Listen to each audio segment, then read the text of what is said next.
Hello, how you doing today? I appreciate you for clicking on this video.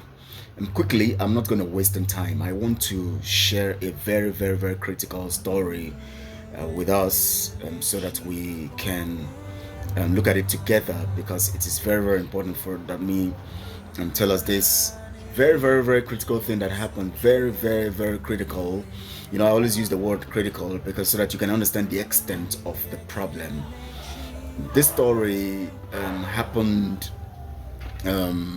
some women, you know, happened to some women and who were raped in presence of their husband. Their husband permitted them to be raped by a particular man whose wife also permitted him to rape the women in the presence of their husband or husbands. Now, when this story came to me, you know, I remember the story of an event that happened in 2 Samuel chapter 12,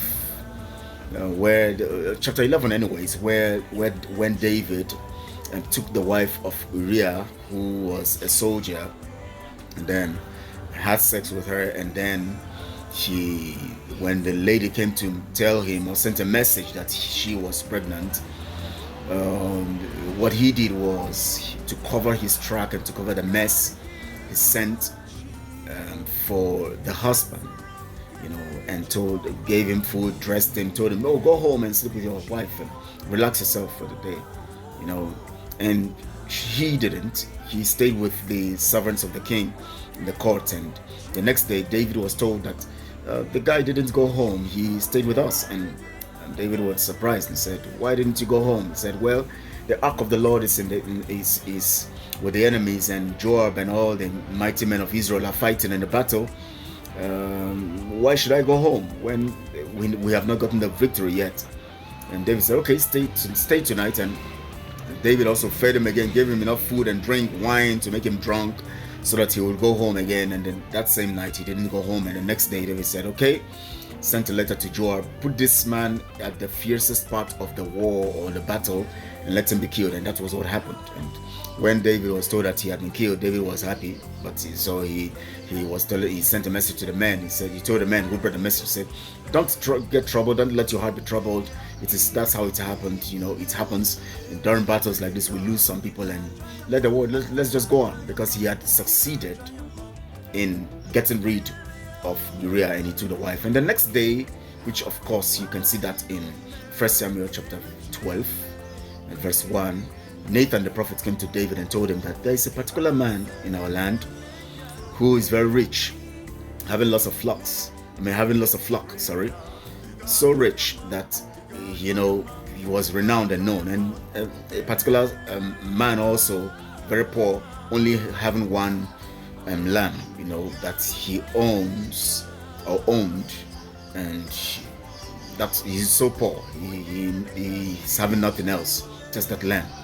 And then the rich man had a visitor, and rather than taking one of his animals to kill and serve the rich man or serve the guest, he went instead to take the lamb of that poor man and kill. And David was very angry. Why would this happen? In my land, in the land I govern? No, it can't happen. That man must be dealt with. He would pay 100-fold back to the poor man, and he must be dealt with. He must be dealt with because he had done something and Nathan said, "You are the one."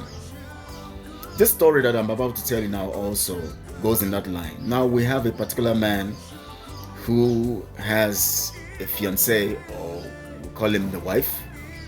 Very influential man, very well known all over the nations of the world. And because of his influence, his power, his control, he came into a territory, he came to a place, a location, and discovered some beautiful women. These women were very beautiful, very beautiful women. These women are very beautiful that he met. You know, although the man is, very influential and all of that, so he could do anything. What he did was he decided to have something to do with the women. The women were very beautiful. So when he approached these women, he discovered that these women have husbands. So he now, all he needs to do is, either take these women by force or kill the husbands or something. So he called the husbands and promised them heaven and earth. He has the resources. He has everything. So he promised them heaven and earth and told them that he wants to have sex. He wants the husbands to give these women to him so that he would take them, have sex as he wants with them, and just have them for himself. All he would keep doing is to give these men whatever they want. He'll keep giving to them, but all he wants is the women. So they should give these women to him. Now that was a very weird, request. He was asking them, he was telling them, I want your women. I want your women. And I would give you money. Now, we have heard stories of where, you see many stories posted on Facebook. Someone will say, what if somebody gives you so amount to take your girlfriend or take your wife? Would you agree? Some people will say, yes, I will agree. Some will say, no, I will take the money. Lots of things like that. And some will say, no, I can't. No, I love my wife. And well, these men were actually not so. The women actually thought these men loved them. But when that enticing request, was presented to them, they gave their wives. Now, the condition is, he was going to make them so rich. His girlfriend also, the man's girlfriend was there. The man's wife was there. His wife also, that's the rich man who is very influential. His wife also accepted that he rapes people or take over people's wives or rape these women in her presence. All these things will be done in the presence of the husbands. The husbands will be there anytime he wants to have sex with them. He will make sure that their husband come around. He will, in their presence, in the presence of his own wife and in the presence of the husbands of these women, he would rape them in turns, rape them as he likes, use different kinds of things, treat them the way he wants. They would even help him hold their hands when he needs to hold them when they are trying to struggle. They would be the one to hold the women's hands and make sure that he rapes them and they keep laughing together, and they allow this man to have his feel, and after that he gives them whatever he wants to give them. Very, very, very horrible story, and I decided to share this story with you guys today. Now, what is your response or your reaction about this particular story? I know that by now lots of things are going through your mind. What the heck? What's going on? What's happening? Like this? Things like this happening? Yes, things like this happen. And worse things happened. But in this light, anyways, I want to make you understand that this story I've told you right now actually happened or is happening right now. But it is actually symbolic in this sense. Let me explain. The reason why I told you this story is for you to be angry, because if this kind of thing happened to your daughter, you would not take it lightly, definitely, right? If this happens, if someone wants to do this to someone you love in your family, to your daughter or something, you will not be happy, definitely. So which means that you are not going to tolerate that kind of nonsense against somebody you love, if you truly love them. Because someone will not come and tell you, I love you, I want to take your wife from you, so I'll give you so amount. Some of us can do that anyways. That's why today we have betrayals everywhere. People still betray, we understand. But for those people who are truly in love, this particular story will be very repugnant and will stir up anger in the midst of the people and all of that. And so that is what I expect this story to do in your heart now. Now, if you are angry and you are not a blackmailer, or you are a betrayer, or you are someone who is a sadist, or who is evil, so that you can do this kind of thing to the people you love, even if no matter based on any amount they're going to give to you. If you are not that kind of person who is a sadist, or who can actually fall for this kind of thing, give out whatever you can give out what you give out anybody for money, or we have lots of evil people, ritualists doing lots of evils just to make money. If you are not in that category of people, and you are part of those who have conscience, then this story must move you. Now, symbolically, this story represents two groups of people, or three groups of people in this present time of our lives. The rich man and the wife, the influential man and the wife, represents Britain and their allies. The wife of Britain, their allies. This particular wife and husband, very influential, also symbolically are these two people. One, Flora Shaw and Lugard, representing Britain, literally, but symbolically, Flora Shaw and Lugard. Then the wives, basically 3 wives and 3 men, having each woman as wife, represent the wives being the indigenous people of the Oduduwa nation. Wife 2, the indigenous people of Biafra, in spite of how many tribes we have in all these places. 3, indigenous people of the Hausa nation, inclusive of the Middle Belt. All of them categorized as the Hausa nation, or the people of the North. Their husbands are the leaders, those who are traditional leaders or religious leaders, or whoever they are, who are leaders of these nations. Now, Britain came in and told the leaders they want the land and the territories. They raped, in the sense of rape. Now, the rape here in this sense is interpreted as taking our people as slaves, raping our women, killing our women and children, destroying us, taking our resources, taking everything that is ours, raping us, the wives. And the leaders, or our husbands, who are supposed to be our leaders, even help them by holding our hands, and then after that they give them the loot, they give them what they want, they give them power, they give them everything they want. Now, this is evident because I want you to understand where you are right now. That was why I had to bring this story as symbolic to this narrative I'm giving to you now.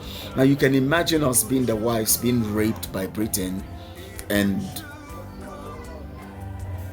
his wife, that means the allies of Britain, they are taking our oil, they are taking our people, the best brains in our land. They tell you they're giving them scholarships, they take them to their lands, they develop their lands, they take the resources, raw materials, they give us finished products, very expensive, take our raw materials, very cheap, almost for nothing, including the ones they take for nothing, and the ones they take almost for nothing, and they bring back finished products and sell them so high, and we are being raped from every side, on every side, left, right, center, every side. We are being raped.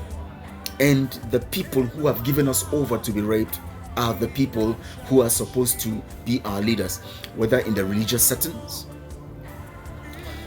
Did you know that the religious leaders today are promoting colonial control over their people?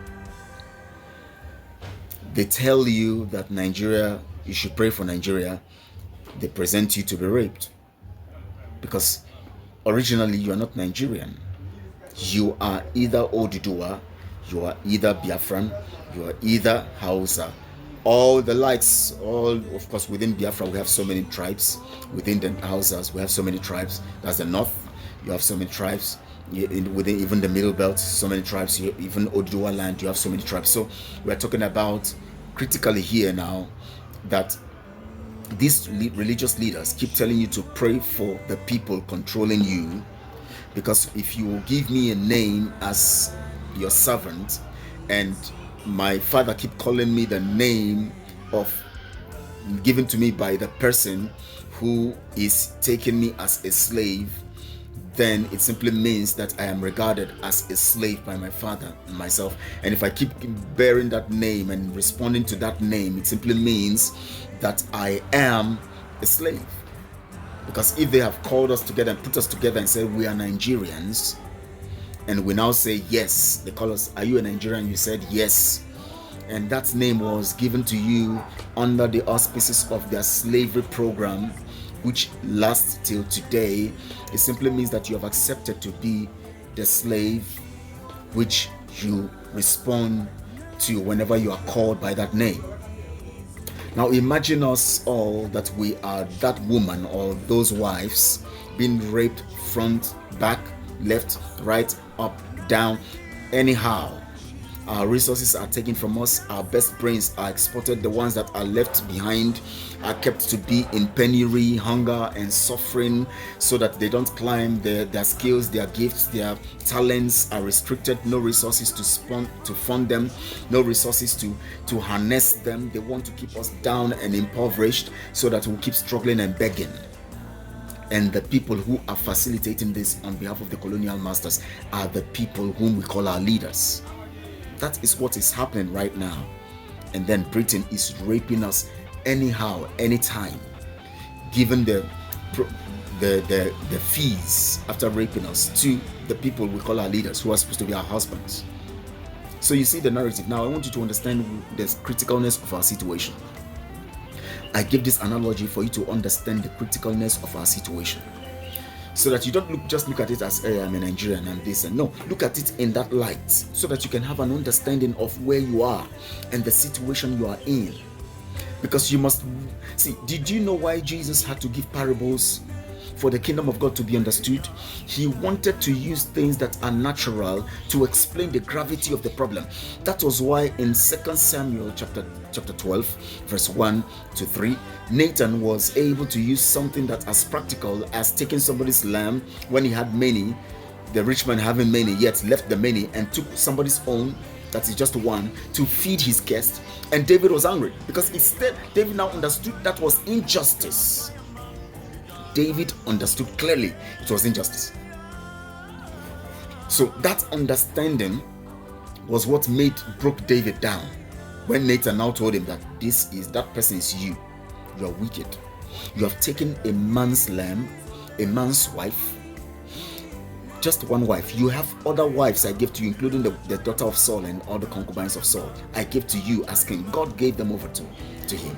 But yet he took the wife of one man who is just a soldier, fighting the cause for the nation Israel, fighting for the success of his people, fighting for the benefit and for the good of everyone. He refused even to go back to his wife. He wanted that battle to be won. He didn't see it as necessary to go to his family and household, because he understood that he needs to stand in the gap on behalf of his land. But David killed him and took his wife. And Nathan said, you are the one. David was angry. That person who did this evil must get the consequence.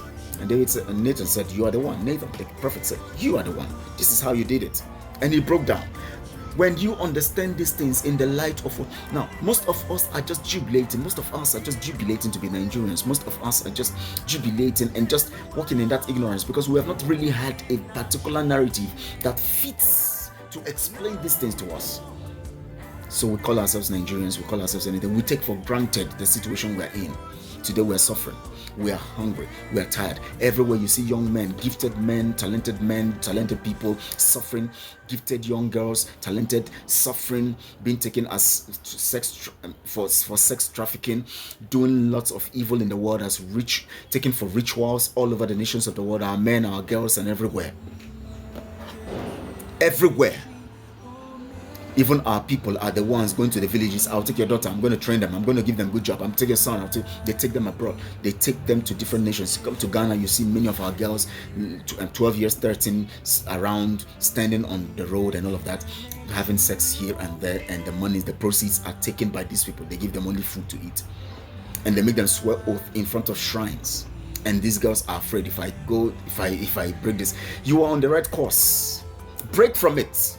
No shrine can hit you when you're on the right course. When you are being, taken, when you are being taken advantage of, you are on the right course. Break from that shrine. Some of these people are afraid of breaking. They're afraid of going away from that place because they feel that the charm or the juju, because they have sworn the oath to remain under that, it will stand. But let me tell you, things like that can be broken. Things like that can be broken. I know lots of people who have gone everywhere to do charm against me, juju. You will suffer. You are only putting yourself in serious problems. So you have to understand this. If you have been taken as a sex hawker from the village, telling you they want to take you abroad and make you a better person, and then they send you into a tent and make you swear oath, and then you are now, making money from them on the streets, sleeping with different men, you can break from that oath. You can break from it. You can break from it. If you can send me a message privately, you can break from it. I'll call you, and if you're afraid, I'll tell you how to do it. You can break from it. So now these are the problems we have. Critical problems. We are being raped. Especially if Nigeria if those ones who call themselves Nigerians in that territory of Nigeria can break out of this grip of colonial degradation, repugnant, devious control. If we can break from it, we are going to liberate Africa. It has to begin in that land. We must begin to design a pathway, not violently. There are ways to do these things without being violent. We are going to break free from colonial strangulation. We are going to break free from it. All we need to do is to understand our place. All we need to do is to be united. That is why no politician wants you to be united. They want to always cause you to fight one another. And they will send their people to cause trouble so that you will now fight yourselves. We must get out of that situation and become wiser. It is time. And I am a preacher of peaceful solution to our problems. The only peaceful means is for us to be together. For us to be united, one voice. That is enough. That is more than any weapon. That is more than weapons of mass destruction. That is more than it. Look at what happened in Bangladesh. The people came out massively. The president ran away. When you are in one accord, don't fight within yourselves. Don't fight. Come now. In spite of the fact that even the Bangladesh people were still, killing some other tribes, the minor tribes, especially that they want to attack, the Rohingya Muslims and all of that, they were still in one accord. The group of people who came together were still in one accord. I don't support that kind of killing, because that's very evil and wicked. But you can imagine us that don't even have anything against ourselves coming together. We can bring down the colonial structure in 24 hours. We can. Please share this broadcast on all your social media platforms. Let people hear this story. Let people hear this news, this information, and understand what is happening, so that we can all come with one mind and liberate ourselves. We need to liberate ourselves. We can't continue like this. We can't continue hating ourselves. How can they be bringing us together, hating ourselves every time we're hating ourselves, fighting amongst ourselves, and they keep keeping us where they want us to be? It's time to save Africa. It's time to dismantle Nigeria and save Africa. For every tribe to be free, then you'll see how we can be successful. I tell you, we are going to bring about another dimension of success in this world. Just sacrifice it. Just tell yourself, I will not compromise. I want to stay on the path of truth. You see what's going to happen. Please share this on all the social media platforms, please. It's important because when you share, you actually spread the gospel. And when this channel, Truth Channel Network, gets popular, people can come here, hear the truth, and give credit to God through you. Because we preach the truth. Please subscribe to this channel so that we can reach more people and also expand this platform. Thank you so much. I appreciate you guys. And enjoy the rest of your day, or enjoy your night if it's night, or good morning to you wherever you are. Enjoy the morning and everything you're going to do. May God protect you and give you heart desires. And also, please be very vigilant against the evil ones. These GMO crops, GMOs, and all this stuff. Please avoid them. Try to take more of plants, plant-based food and all of that. Get spices for your food, original, not artificial things, all this stuff. Get natural things so that you can avoid cancer, avoid milk as much as you can, meat, red meat as much as you can, and all of that. Please be on the safe side so that we all can be happy together. I appreciate you guys, and please enjoy the rest of your day. My name is Kelechi Ambrose, and till next time.